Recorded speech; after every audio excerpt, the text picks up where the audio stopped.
Почнува ли да се раѓа новата стартап заедница во Македонија? Од инвентивност до иновативност.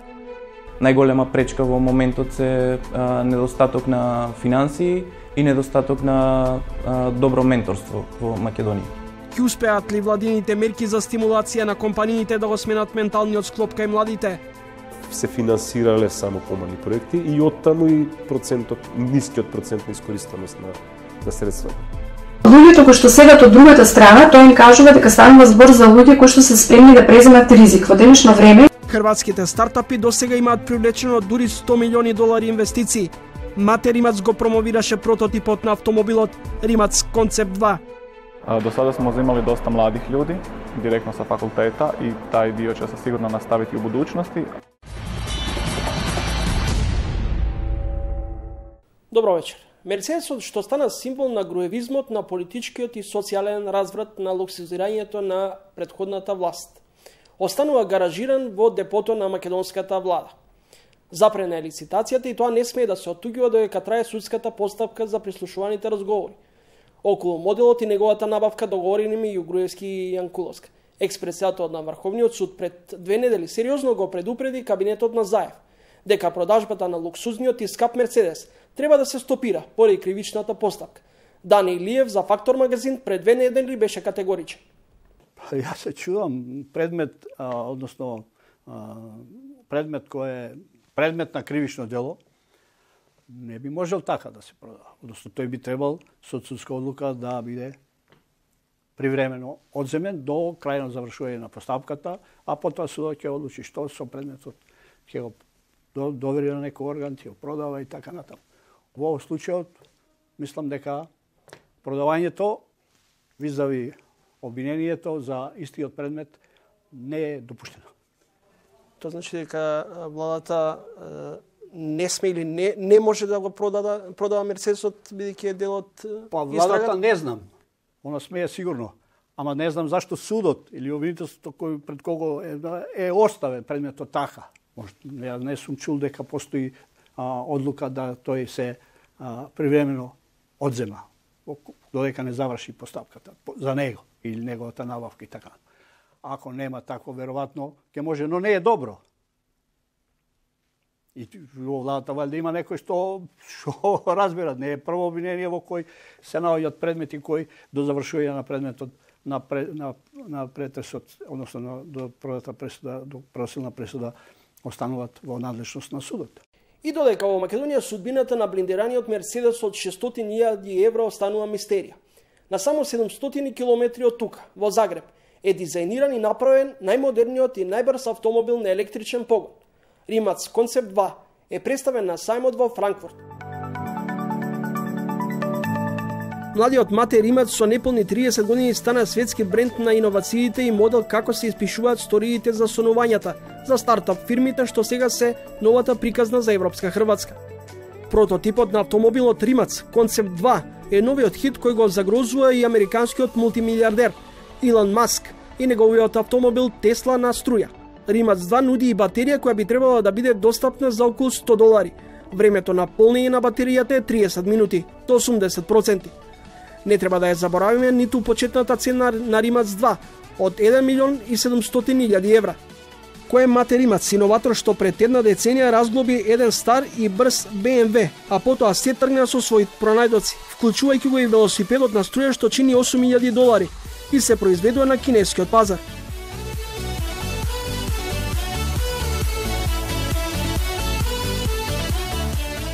Кога го прашавме познатиот водител Александар Станковиќ како би го опишал својот комшија Мате Римац, тој ни го посочи интервјуто со него за ХРТ. Neki ljudi i poput Mate Rimca o kojem ste također radili priču, to je izazov. Meni je izazov kao novinaru razgovarati s takvim ljudima. Mi imamo 250 ljudi koji smo zaposlili u zadnjih 7 godina i imamo 16 nacionalnosti. Mi sprečavamo da Hrvati idu van, vraćamo dijasporu. Mislim, veliki dio naših ljudi ne bi bio u Hrvatskoj da nije naše firme. Еден од довчерашните најблиски соработници на Мате Римац не донесе во Света Недела на 20 километри од Загреб во една мала економска зона на компаниите во Подем. Римац автомобили е престижна хрватска компанија која неодамна доби награда за според критериумот за регрутирање на квалитетни кадри. Една од моите соговорници е Ацо Момчилович, кој има спроведена нов модел на регрутација на таленти. Ви благодарам што ја прифатите поканата за разговор. Можете ли да ми кажете врз основа на кои критериуми ги избирате талентите или кадрите што ги вработувате? Pa ovako, zapošljavamo ljude dosta različitih profila. Zapošljavamo dosta inženjera, to su najčešće inženjeri elektrotehnike i računarstva, ali isto tako i inženjeri strojarstva. Do sada smo uzimali dosta mladih ljudi, direktno sa fakulteta, i taj dio će se sigurno nastaviti u budućnosti, ali sa vremenom uzimamo i zapošljavamo sve više iskusnijih ljudi. Znači iz Hrvatske, iz regije, ali i iz ostalih dijelova svijeta. Ono što nam je naravno važno je da su dobro obrazovani, da imaju specifično iskustvo u autoindustriji, to je naravno uvijek veliki plus, ali nije nužno s obzirom da na nekakvu povijest zemlje nemamo preveliku autoindustriju. Ono što većina naših zaposlenika ima je nekakva strast prema autima, prema autoindustriji ili u svakom slučaju prema tehnologiji, prema razvoju novih stvari i prema praćanju novih trendova. Od potencijalните вработени барате искуство, знаење, но и страст. Tako je.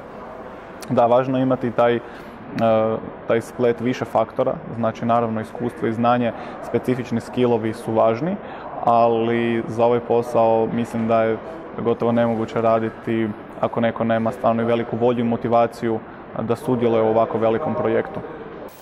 Што ги чека модерните компании од ваков тип, како вашата во однос на како Rimac automobili? Projekti na kojima radimo su izrazito zanimljivi. To je znači svjetska klasa projekata. Mi surađujemo sa najvećim svjetskim igračima i najpoznatijim firmama kao što je Aston Martin, kao što je Koenigsegg, znači firme koje proizvode također super automobile. I naravno neke druge velike firme koje neke smijemo, neke ne smijemo spomenuti. Možemo im obećati odličnu korporativnu kulturu kompanije, jako zanimljive kolege od kojih mogu puno naučiti. Mislim da pružamo odlične uvjete svim našim zaposlenicima i zapravo mogućnost napretka u karijeri. Mi svake godine gotovo da poduplavamo broj ljudi, znači rastemo skoro pa eksponencijalno, tako da svi oni koji su već došli prije godinu ili dvije imaju prilike da se pokažu kao nekakvi voditelji, da rastu i hijerarhijski u firmi. Tako da mislim da možemo sa sigurnošću reći da svi koji provedu određeno vrijeme u Rimac automobilima će napredovati jako puno i u smislu svoga znanja i iskustva i nekakvih mogućnosti koje im se pružaju. Zad vas gledam velosiped električan. Koliko čini to i kako izraботa? Trenutna cijena ovoga bicikla koji je sada u prodaji je nešto iznad 8.000 eura. Upravo je u izradi i radi se novi model koji će biti nešto malo po performansama drugačiji i njegova cijena će biti niža. Koji je profil na вработени во вашата компанија? Koje sve profile tražimo? Mi, kao što sam spomenuo na početku, imamo par velikih odjela. Na primjer, u jednom segmentu proizvodnji tražimo tehničare i specijaliste sa iskustvom u različitim dijelovima. To može biti od kompozitnih materijala do lakirnice ili do, kako mi to zovemo, metal manufacturinga.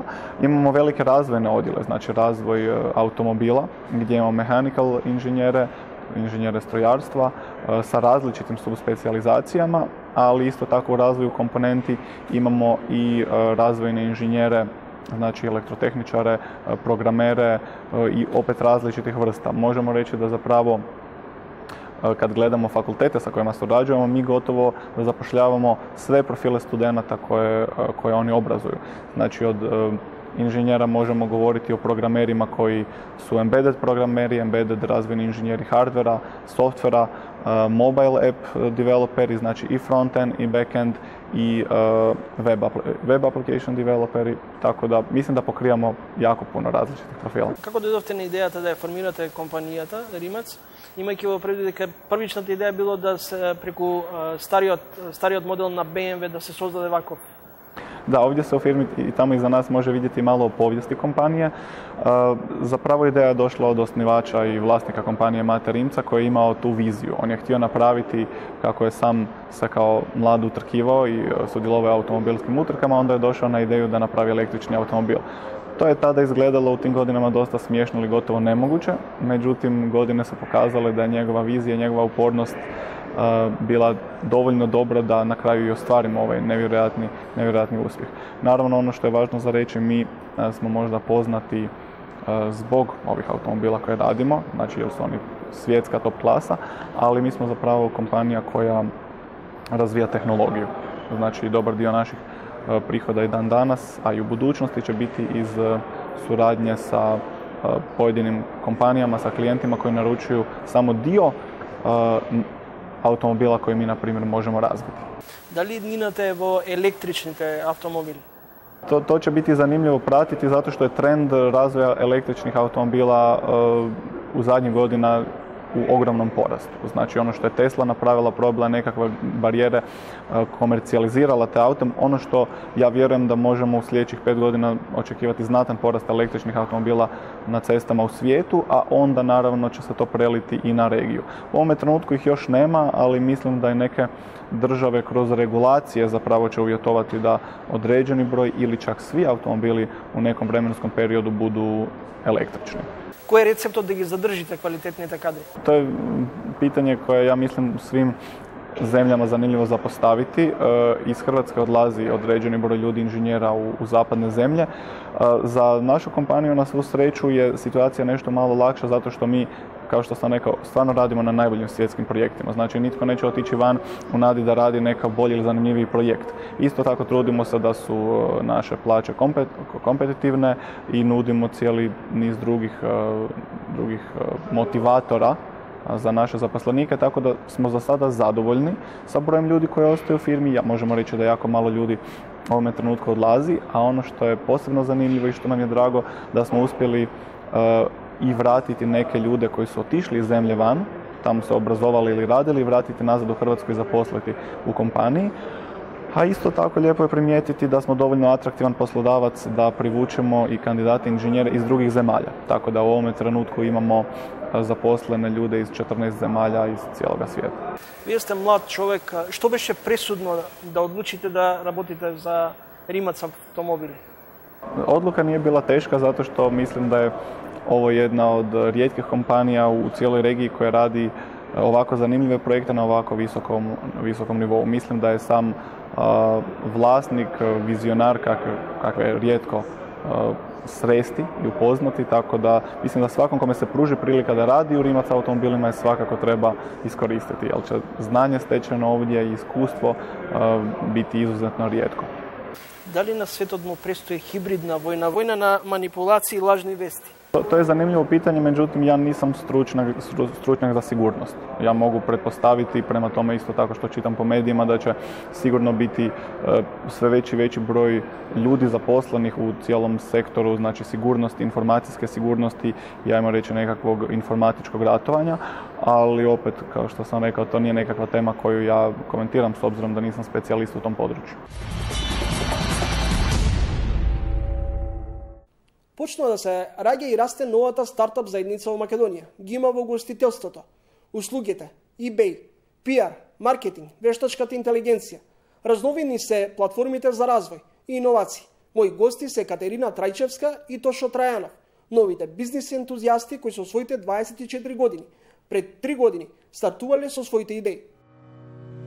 Катерина Трајчевска и Тошо Трајанов по занимање се програмери, студирале заедно за на свои 24 години да одлучат во 2015 година да основаат своја компанија.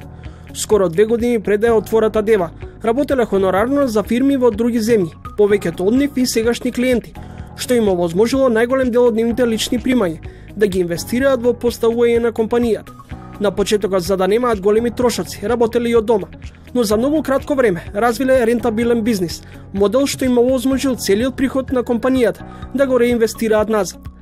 Како растела побарувачката, така им се зголемувал и тимот во компанијата. На почетокот биле тројца, за денес да имаат повеќе од 10 вработени.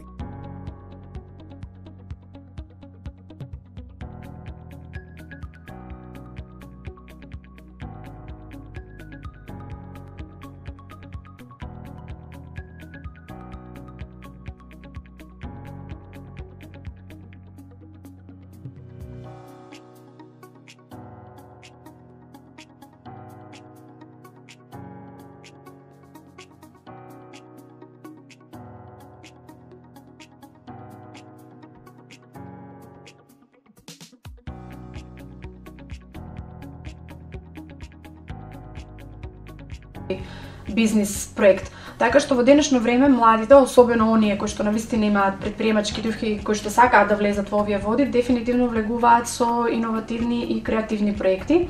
Доказ за тоа се многуте бизнис приказни, особено оние за кои што ние пишуваме, а тоа се за млади стартап компании и млади предприемачи кои што навистина креираат работи за кои што можеме да бидеме горди.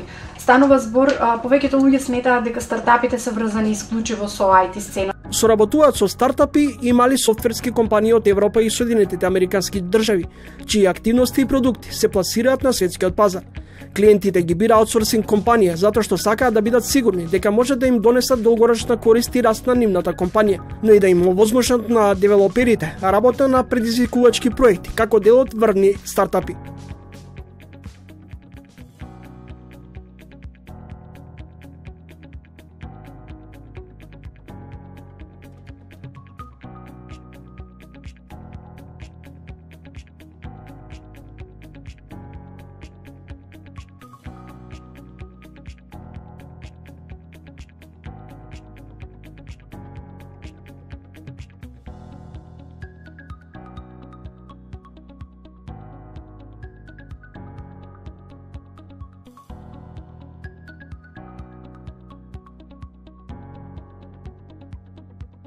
До тук.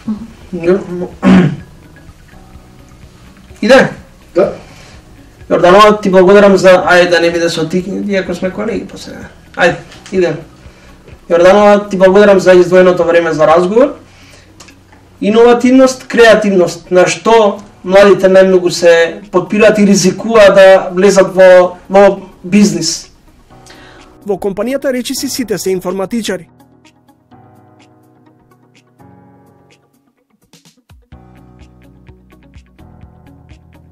Бизнес веб апликации. Дел од луѓето се, тоест имаме една маркетерка и остатокот сме генерално програмери. Претежно работиме со луѓе од Македонија, но се случува да се приклучат и ремоут луѓе генерално од Европа на тимот. За регрутирање нема некоја посебна формула, генерално стапуваме во контакт со луѓе, се трудиме да се движиме низ заедницата, програмерската заедница во Македонија. Дел од луѓето се започнале со пракса кај нас, па се развиваат и продолжуваат со работа во тимот, а дел од нив ни се приклучуваат после одредено искуство во област. При создавањето на својата бизнес приказна се соочили со голем број на предизвици и проблеми, но велат дека вреди да се ризикува. Најтешок дел ни беше да се носиме со правните работи во фирмата. Јас и Кате сме со техничка позадина, така да во нашиот случај проблемот беше правните работи. Генерално мислам дека зависи од бизнис до бизнис. Меѓутоа мислам дека најголема пречка во моментот се недостаток на финансии и недостаток на добро менторство во Македонија.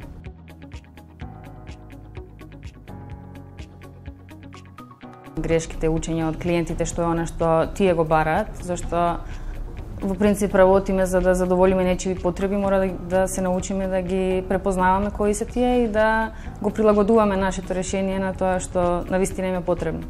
Кај нас беше така, започнавме со работа на еден начин, моментално работиме на сосема друг и сето тоа беше базирано на тоа учење што го сите тие лекции што ги добивме од работата со клиентите и разбирање на што тие навистина сакаат и што им е потребно во работата.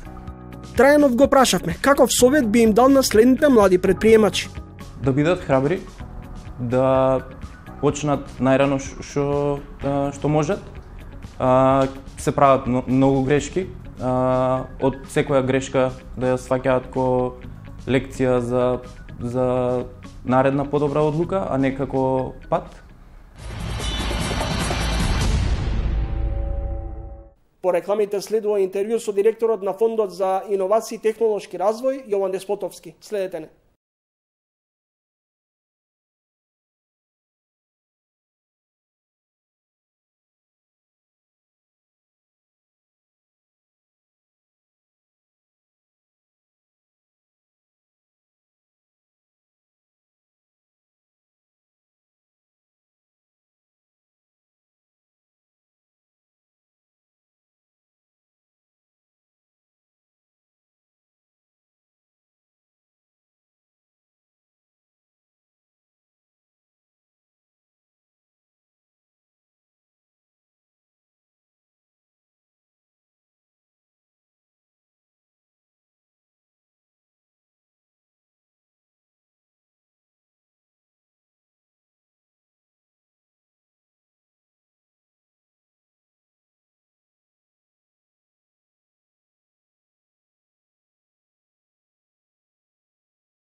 Господине Деспотовски, ви благодарам што издвоивте време и ја прифативте поканата за разговор во емисијата Фактор магазин. За прв пат се обезбедуваат средства за финансирање на мали и средни компании. Дали ова е уште еден дополнителен стимул за компаниите и за младите предприемачи за да навлезат во бизнис водите? Точно е тоа дека за прв пат владата на системски начин обезбедува финансиска поддршка за микро, малите и средни компании во рамки на планот за економски раст кој што се промовираше деновиве. Обезбедена буџетска поддршка, велам, за прв пат на системски начин, бидејќи до сега финансиската поддршка во 95% од износот доаѓаше преку заемот од Светската банка. Тоа е на што фондот го реализираше како програми во изминатите неколку години. Препознаена е потребата да и државата со своји средства буџетски учествува во тој процес на финансиска поддршка, од причина што сакаме да обезбедиме поддршка за сите микро, мали и средни компании. До сега тоа не било случај. Критериумите кои што се поставени за користење на средствата од заемот на Светската банка се релативно строги и овозможуваат само еден мал дел од компаниите да учествуваат во повиците. Со планот за економски раст се овозможува сите буквално регистрирани микро, мали и средни компании да аплицираат и да добијат можност да учествуваат во програмите за финансиска поддршка. Зошто е мал процентот на искористеност на средствата за стартап компании? Само 9% од 9,5 милиони евра се искористени средства, финансиски средства во изминатата 2017 година. Средствата кои што се доделени од страна на Светската банка на државата во 2015 година некаде околу 9,3 милиони евра се прецизниот износ. Се на располагање во изминатите веќе 4 години. Она што го наследив јас како директор во август минатата година беше точно така, реално ниско искористеност на средствата. Од анализата што ја направивме, произлезе дека она што го споменав и претходно. Критериумите се поставени така да многу мал дел од микро, малите и средни компании имаат можност да аплицираат. Ќе ви дам пример. За средствата кои се доделуваат за иновативни проекти, значи може да учествуваат само компании кои што годишно стваруваат не повеќе од 60 милиони денари годишен приход. Тоа значи дека сите оние компании кои што имаат над 60 милиони денари годишен приход се исклучени од можноста за аплицирање. Тоа сега го променивме, како што каже во планот за економски раст на владата, овозможено е сите компании регистрирани како микро, мали и средни да земат учество од тие средства. Како што реков, значи критериумите се една причина, втората причина е тоа што износот на средства кои што се доделува за проектите е исто така релативно низок. Во рамки на еден од инструментите поддршка за стартап компании се доделуваат средства до 30.000 евра, во рамки на инструментот за комерцијализација на иновации се доделуваат средства до 100.000 евра. Велам релативно низок, меѓутоа исклучува можност да поголеми етаблирани компании кои што имаат развиено или имаат проект да развијат нов производ или услуга, а при тоа чини многу повеќе од 100.000 евра, тоа компаниите најдобро го знаат. Само, например, едно тестирање за квалитет во некој од институтите во западните земји чини повеќе 100.000 евра. Со самото тоа фактички налага да се финансирале само помали проекти и оттаму и нискиот процент на искористеност на средствата. Она што ние го направивме во изминатите 6 месеци е тоа што го интензивиравме процесот на објавување на повиците, на комуникација на можностите што ги нуди фондот до потенцијалните апликанти и како последица добивме, како резултат, не како последица, добивме нов бран на корисници со кои што неодамна склучивме и договори, така што процентот на искористеност сега е поголем од она што беше до пред 6 месеци. Според вашите проценки, колку средства ќе бидат потрошени годинава за иновативни проекти? Па со планот за економски раст воведуваме нов значаен извор за финансирање на иновативни проекти. Оно што е битно дека во рамки на планот воведуваме можност за прв пат да се финансира така наречен проекти за технолошки развој, што подразбираат компаниите да можат да аплицираат за средства кои што ќе им помогнат да се набават нова опрема, нова технологија која што веќе се применува во светот, со што ќе се помогне да се развие нивната конкурентност. Проекциите што ги правевме за средствата од планот за економски раст, за буџетските пари, ни доведо до бројка од 10,5 милиони евра кои што ќе ги објавиме како повик и очекуваме дека ќе ги доделиме во текот на 2018. Врз основа на кои критериуми проценувате што е успешна бизнес приказна? Механизмите преку кои што фондот ги доделува средствата се развиени во соработка со Светската банка, тоа значи дека подразбираат дека се вклучени добри практики од други земји, успешни практики од други земји. Јас само ќе споменам, например, кај критериуми за селекција на проектите, значи зборуваме во прв ред проценка на степенот на иновативност на проектите, па зборуваме за квалитетот на самата проектна документација, пошто се цени и капацитетот на тој што треба да го реализира проектот, па зборуваме за капацитет на проектниот тим, дали да речеме во проектот ќе бидат вклучени, не знам, дел од истражувачите кои што во моментот се ангажирани во високообразовните институции во државата.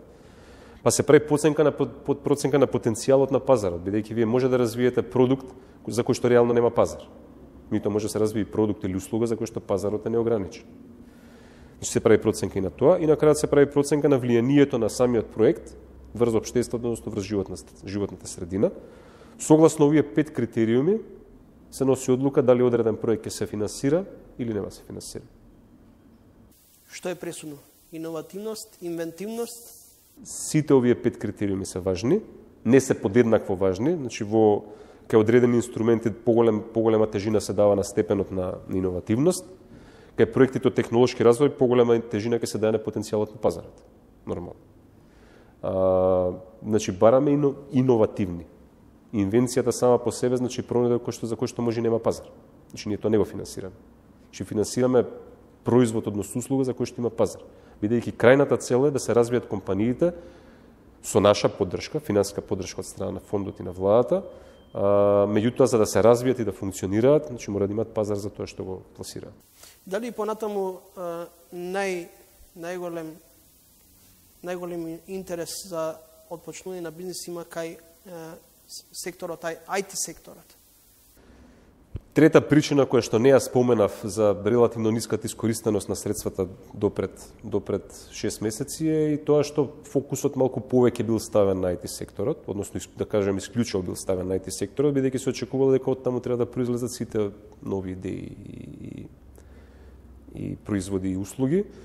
Во нашата комуникација со потенцијалните апликанти, значи со бизнес заедницата во земјава, инсистираме на тоа дека сме отворени за сите сектори. Значи, иновацијата и технолошкиот развој се применливи секаде. Применливи се во земјоделието, применливи се во здравството, применливи се во животната средина, буквално секаде. Нормално, IT секторот е сектор бизнис на 21. век. Во позадина на поголем број од проектите постои IT компонента, меѓутоа ние ги охрабруваме сите сектори, бидејќи, како што реков, иновацијата е применлива буквално секаде. Така што, да, очекуваме дека од IT заедницата и од IT деловната заедница ќе дојат поголем број на апликации за проекти, меѓутоа очекуваме од другите. Од средбите што ги имаме, да речеме, во изминатиот период, имаме доста голем број на компании од областта на производството, од областта на енергетиката, кои што исто така развиваат доста иновативни продукти и услуги за кои што реално постои добар пазар. Има раздвижена е сцената, не дека не е раздвижена, со тоа што она не добива некој голем публицитет и заради тоа секогаш го потенцира. Младите дали се одлучуваат се повеќе да влезат со сопствен бизнес или се уште преферираат да бидат дел од администрацијата каде што ризикот е помал, а плата има? Ке се сложам со констатацијата дека за жал општествената свест во земјава, поттикната, предпоставувам и од политиките во изминатиот период, креирала приоритет кај младите да бараат работа во јавниот сектор или да бараат работа надвор од земја. Со неколку нови иницијативи кои што ги реализиравме во изминативе неколку месеци, се обидуваме да поттикнеме промена. Еве ќе ви дам пример. Реализиравме предизвик за барање на технолошко решение за намалување на загадување на воздухот, кај што ги поканивме исто сите микро, мали и средни предпријатија да дадат свој предлог, бизнес решение, кое што ние ќе го финансираме, производ, услуга, иновативен, кој што на крај како резултат ќе има, откако ќе се примени, ќе има намалување на загадувањето, ќе го намали загадувањето на воздух. Во период од 25 дена, колку што беше, значи многу пократок него вообичаено траење на повиците, значи 25 дена беше отворено, со добар комуникацијски план, излеговме децентрализирано надвор од Скопје, државме неколку инфосесии во поголемите градови низ државата. Значи добивме 30 издржани проектни апликации, кои што побаруваат 12,5 пати повеќе средства тоа што ги имавме алоцирани за самиот повик. Направивме јавен настан каде што дел од предлозите најуспешните беа презентирани. Беа избрани 5 компании, од 5 компании во сите проектни тимови имаме доминантно учество на млади луѓе. Дури едната компанија која што мислам дека беше и прво рангирана, ако не се лажам, имаме двајца носители кои што се студенти од техничките струки, а им помага професор од факултетот. Тоа значи дека сме успеале во дел практично да им покажеме на младите дека доколку се осмелат во наводници да предложат идеја, дека фондот е тука да ги следи. Мој соговорник во ова издание е и новинарката Верица Јорданова од Innovativnost.mk. Еве ги нејзините размислувања околу стартап приказните. Најмногу се подпират и ризикуваат да влезат во бизнис. Па јас мислам дека во денешно време без ризик и во секој време без ризик не се влегува во бизнис, а во денешно време особено иновативноста и креативноста мора да бидат клучната состојка, да речем, на секој бизнис проект. Така што во денешно време младите, особено оние кои што навистина имаат предприемачки духи, кои што сакаат да влезат во овие води, дефинитивно влегуваат со иновативни и креативни проекти. Доказ за тоа се многуте бизнис приказни, особено оние за кои што ние пишуваме, а тоа се за млади стартап компании, млади предприемачи кои што навистина креираат работи за кои што можеме да бидеме горди. Станува збор, повеќето луѓе сметаат дека стартапите се врзани исклучиво со IT сцената, со технолошката сцена, што до некаде е и така, меѓутоа она што е важно и што ги разликува од останатите е дека IT е секако инволвирано и вклучено во нивната бизнис идеја, меѓутоа станува збор за проекти, услуги и продукти кои што може да се аплицираат во бројни индустрии, вклучително едукација, производство на храна, органска козметика и многу други области, кои што вклучуваат нови технологии, за кои што младите особено се добри во нивно имплементирање и учење, и при тоа ги вклучуваат во, да речеме, класичните бизниси, за да истите станат поефективни и попродуктивни. Постојано зборуваме дека нашата економија и воопшто сите економии и компании треба да станат поконкурентни на светските пазари. Јас лично сметам дека конкурентноста може да ја добијат и да ја зголемат единствено ако ги применуваат новите технолошки решенија. Дефинитивно светот денеска е глобализиран, технологијата е во основата на се и навистина се радувам што имам можност да ги презентираме преку нашиот портал Иновативност бројните важни, креативни и кои што имаат многу поголеми визии од македонскиот пазар. Каков е твојот впечаток? Дали младите предприемачи се повеќе се одлажуваат да започнат собствен бизнис? Големите анкети кои што се прават на ниво на популација, веројатно не би можела да дадам таква констатација, заради тоа што голем број анкети покажуваат дека младите сакаат или да напуштат земјата или да се вработат на сигурно работно место. Меѓутоа во оној сегмент од популацијата со кој што јас контактирам и со кој што имам информации, дефинитивно станува збор за луѓе кои што сакаат да влезат исклучиво во претприемачки води, кои што сакаат да се испробаат со нивното знаење, креативност, со идеи, да обезбедат пари, да направат навистина пробив на светски пазар и она што е особено важно е што голем дел од нив, добар дел од нив, тоа и го прават. Мислам дека давајќи пример и извадејќи ги во јавност ваквите успешни приказни на млади луѓе, од кои што некои имаат буквално по 20 и неколку години излезени од училишна клупа и обезбедуваат инвестиции кои што се бројат во десетици па и стотици илјади евра, мислам дека треба да бидат вистинскиот примери за останатите млади луѓе кои што имаат идеја и кои што сакаат да се испробат.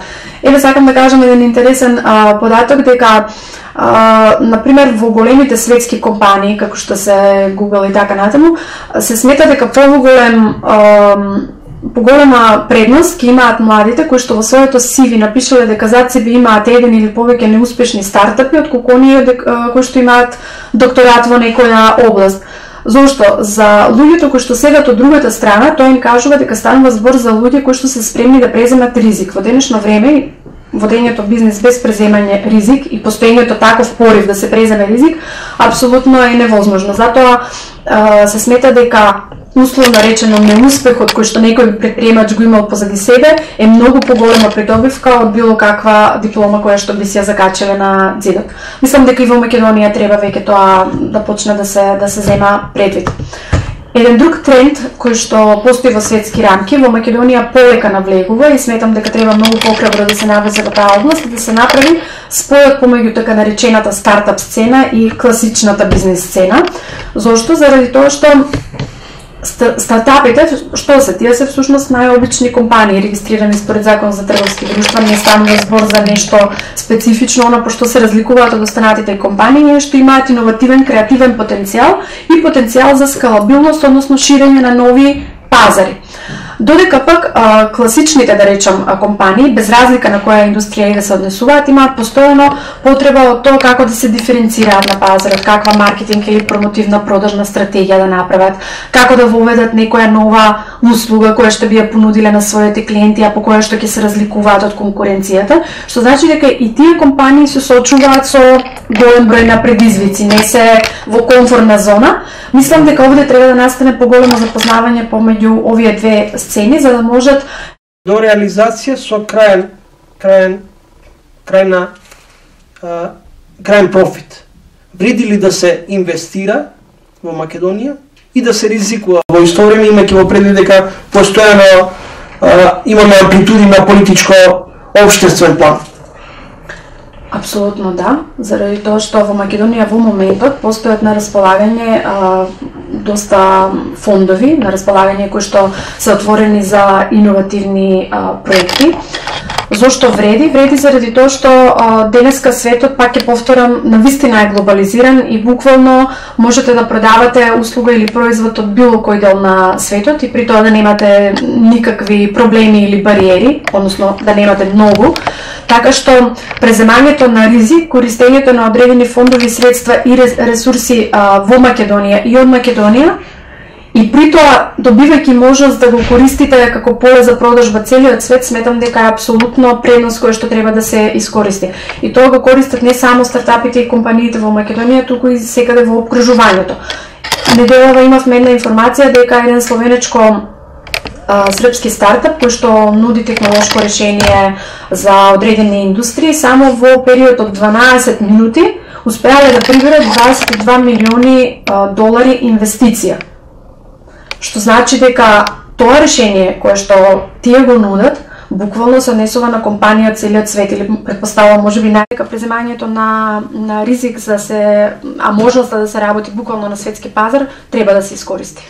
Кој се можела во моментот да издвојам некој да ги наведам со име и презиме, меѓутоа постојат на пример македонски изуме паметен громобран. Имаме решенија кои што одредени бойлери ги прават смарт бойлери. Имаме неколку платформи за едукација во кои што исто така пазарот и понудата е за пазар кој што е поширок. Нешто да се направи одредени технички знаења. Ризиците во банкарскиот сектор се минимални. Краткотрајната нестабилност предизвикана од домашните политички превирања во април и мај 2016 година е целосно надмината, оцени деновиве гувернерот на Народна банка Димитар Богов. За состојбите во банкарскиот сектор, за Фактор магазин зборува Маја Стевкова Штеријева, главен финансов директор на Комерцијална банка. Состојбата во банкарскиот сектор е нормална, стабилна, банките се сигурни, депозитната база расте, деловите во областа на кредитирањето се одвиваат непречено, нема никакви позначајни влошувања на кредитната способност на клиентите на ниво на банкарски систем. Депозитите се сосема стабилни, како што напоменав. Довербата кај населението е, како и во изминатиот период, на високо ниво. Така што може да се каже дека Македонија има здрав и стабилен банкарски систем. Приватниот сектор секогаш има интерес за кредитирање, кој што во одредени периоди може би е поинтензивиран или помалку интензивен во поглед на барањата на стопанствениците. Генерално со стабилизирање на политичката ситуација во Македонија очекуваме дека и ќе настапи период на поголемо охрабрување на стопанствениците за да влезат во нови инвестициски циклуси, но сепак динамиката со која што банкарите ќе ги одобруваат кредитите и стапките на раст на кредитирањето во голема мера ќе зависат од квалитетот на кредитните проекти кои што стопанствениците ќе ги понудат до банките. Почитувани гледачи, тука го затвораме и ова издание на емисијата Фактор магазин. Пријатна вечер.